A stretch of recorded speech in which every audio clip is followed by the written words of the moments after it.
eu une évolution aussi. Il y a 30 ans, je pense qu'on n'avait pas la même réflexion sur l'immigration, puis on n'avait pas la même acceptation, la même compréhension, il n'y avait pas le même mode de transmission au niveau des réseaux sociaux, on ne pouvait pas voir qu'est-ce qui se passait dans une ville ou une autre ville. Je m'appelle Raphaël Posadas, j'ai 42 ans, je suis d'origine française, espagnole, pied noir, je me sens québécois, même si malgré tout, j'ai tout le temps l'impression d'être imposteur. Je me terre dans la recherche de la sincérité, de la vérité, du respect, puis dans l'acceptation de qui on est à tous les jours. Quand ça arrivait, c'était selon des normes, des lois gouvernementales, c'était restreint, puis tranquillement, pas vite, mais c'est devenu quelque chose qui s'est mondialisé, puis qu'on s'est vite rendu compte que le monde s'ouvrait, puis nous aussi, je pense. Mais en même temps, je ne sais pas si on s'est ouvert tant que ça, mais il y a en tout cas force une prise de conscience du moins. Là. Après ça, c'est encore à travailler, il y a encore beaucoup d'avancements à aller chercher, mais je pense que oui, dans les dernières années, il y a une prise de conscience qui s'est faite, et pas seulement dans le milieu culturel, mais dans la société en général. Mais après ça, ben, ça peut faire peur, c'est sûr, à ben du monde, ça peut faire peur de faire comme « Ah, ben oui, je peux pas ne pas faire comme ça n'existait pas, là, tu sais. Mais comment réagir face à ça? Ça amène tellement de questionnements, tu sais. Surtout qu'on dirait que la question de l'immigration est encore sujet à débat. Ouais. Je m'appelle Inès Irene Aziz, je viens de Tunisie et je suis une personne non-binaire. Et je ne me terre nulle part. Des fois, je me retrouve dans des discussions, c'est genre « Oui, l'immigration! » Et moi, je suis genre... On dirait que j'ai même pas envie de parler. Genre, moi, il me décidé, puis vous me direz après. Je suis comme, oh, ça me concerne même pas, j'ai l'impression. Je suis comme, ouais, les gens ont le droit de pas être dans, je sais pas. Moi, j'ai vraiment beaucoup l'impression qu'au cours des dernières années, j'ai eu une espèce de réveil à ma conscience des races. Tu sais. Je m'appelle Nathalie Fontalvo, je suis née en Colombie, j'ai grandi entre la Colombie et le Brésil. Je suis une femme immigrante d'origine latino-américaine, afrodescendante.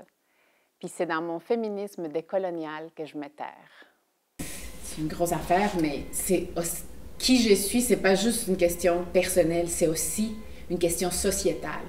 Alors, il y a des moments où c'est correct et c'est parfait pour toutes les personnes qui nécessitent de ne pas se définir comme des personnes non-binaires, par exemple, c'est la même chose. Ben, c'est pas la même chose, mais mettons. Mais comme c'est une question sociétale et qu'on a encore besoin de revendiquer des choses, puis qu'on a encore besoin d'aller de l'avant sur des droits et tout, je sens qu'il y en a des personnes qui, comme moi, mettons, qui avons besoin des mots et de définir et de faire des choses pour faire comme, OK, c'est... Parce qu'il y a encore des droits fondamentaux qui sont bafoués, puis c'est pas pour tout le monde, c'est pas universel.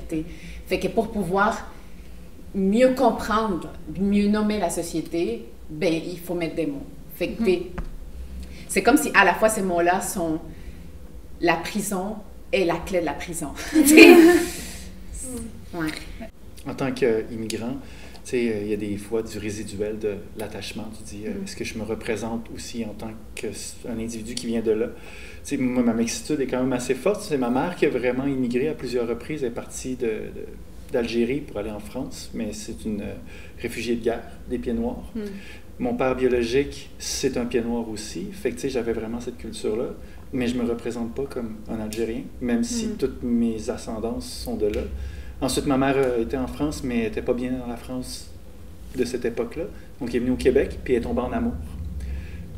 Mais je me vois vraiment pas comme un Français. Puis je me vois pas du tout non plus comme un descendant, comme un pied noir. Mais pourtant, je le suis presque à 100%, puisque mes deux parents biologiques, ils sont nés. Puis quand ma mère est arrivée ici, j'ai été adopté par un Québécois. Fait que là, tout d'un coup, tu sais, le Québec, pour moi, c'est ma patrie, mais de A à Z. Puis on dirait que c'est tous les autres autour de moi qui ont essayé de me faire comprendre que j'avais tort de penser ça. Puis c'est là que je trouve ça dur. Tu sais, l'attachement, pour moi, il est ici. Puis on dirait qu'on harnache à grands coups dans mon attachement pour essayer de me faire dire « Ah non, tu parles pas pareil, tu sais, t'as un petit accent, puis ton nom, il vient pas d'ici, là, c'est pas du bas du fleuve, là, Posadas. » Puis, tu sais, puis d'un coup, ouais, c'est ça, puis t'as pas les os d'un Québécois, là, tu sais, puis... Ouais, je me suis tellement fait dire ça, t'es bien d'ici. Parce que les Québécois, c'est ils vrai ont... qu'on est pour... On n'est pas fait pareil. Non, mais c'est vrai, j'ai une shape méditerranéenne. Mais tu sais, je veux dire, quand tu te retrouves à côté, mais c'est ça. Mais pareil, je me suis tellement fait dire ça. Mais en tout cas, tout ça pour dire que l'attachement, tu sais, par rapport à l'attachement, je suis pas du... La seule chose qui m'attache à la France, c'est ma famille, celle qui est encore là. Peu importe ce que tu veux dire, il va tout le temps avoir quelqu'un qui a quelque chose à dire là-dessus, de n'importe quel camp, genre. Tu sais, si je dis que je suis chilienne, il y a bien quelqu'un qui va me dire « Non, t'es pas chilienne, t'es née ici. » Si je dis que je suis québécoise, « Non, t'es pas québécoise. » Genre, on s'en sortira jamais. Je suis pas sûre que ma communauté, c'est le latino. Je suis pas sûre que c'est les afro-descendants parce que ben, je suis trop blanche pour les noirs. C'est pas les opprimés parce que j'ai grandi de façon privilégiée, je suis allée à l'école primaire. Genre, c'est comme, je sais pas, moi, c'est quoi ma communauté, mais peut-être que c'est pour ça aussi que donc l'identité est comme mon obsession, là. Peut-être.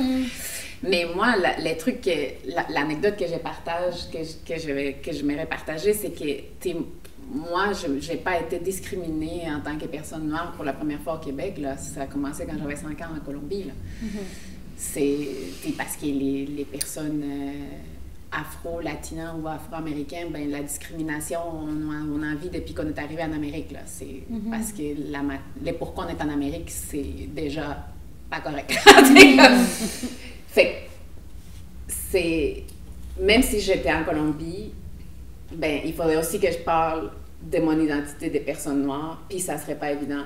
Parce que je suis pas sûre qu'en Colombie, c'est si à la mode que ça, qu'on dise « Ah oui, on n'a pas été correct dans l'histoire de la Colombie avec les personnes noires puis les personnes autochtones. » Ouais, mais... Fait que c'est ça. C'est pas... Et moi, au contraire, moi, à la différence de Caroline, moi, j'ai fait le choix d'immigrer au Québec. C'est un choix que j'ai fait. Puis peut-être que je suis la seule autour de cette table qui a fait les choix en tant qu'adulte. Quand je suis arrivée, j'ai décidé à 21 ans. Bon, est-ce qu'on est adulte à 21 ans? C'est majeur. Ouais. C'est ça. De partir de la Colombie. Parce que j'étais pas bien. Parce que je m'identifiais pas. Parce que je sentais pas que j'appartenais. Parce que je voulais aller dans un endroit où il n'y avait pas autant de sexisme. Moi, je pense que je m'identifie comme féministe avant et avant tout. Avant. La première chose, c'était quoi? Je suis féministe. Genre. Parce que le sexisme dans lequel j'ai grandi, à Barranquilla, en Colombie, c'est terrible. Hein? C'est pas... Moi, je ne sentais pas que je pouvais genre, m'épanouir. Là.